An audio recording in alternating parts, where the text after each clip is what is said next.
যে মাসিক ভাতা বলুন, 25,000 বলুন, 30,000 বলুন, 50,000 বলুন, ওটা কিন্তু আমার সম্মান ফেরত নয়। ওটা কি সম্মান হলো আমার?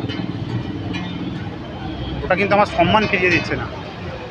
আমি এখনও বলছি, আমি না খেয়ে থাকবো, দিনের পর দিন শুকিয়ে মারা যাব, কিন্তু আমার সম্মানটা আমাকে ফিরিয়ে দিক, আমার ইজ্জত আমাকে ফিরিয়ে দিক, যেটা এটা বারবার ধরে গুলণ্ঠিত করেছে।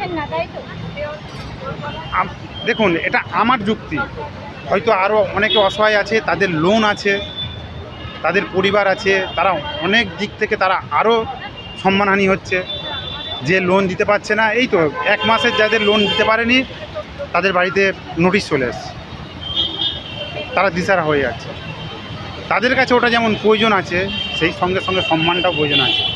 তাই মুখ্যমন্ত্রী, এসএসসি, পর্ষদ, কোর্ট, সমাজের সমস্ত স্তরের মানুষের কাছে আমাদের আহ্বান যে আমাকে আমাদের জিনিস আমি ব্যক্তিগতভাবে বলছি, আমি অন্য কারোর দেখছি না, আমি আমার যেটা দেখাচ্ছি ওটা আমার নয়, আমার জিনিসটা আমার নয়, সেটা দেখিয়ে কেন আমাকে এরকম করা হচ্ছে বারবার ধরে কেন আমাকে সম্মানহানি করা হচ্ছে? আমাকে আমার অরিজিনাল সিট দেখিয়ে আমাকে বলে দিক এটা তোমার, যাও, আমি মাথা নিচু করে চলে যাব, আমি কোনো দাবি রাখবো না।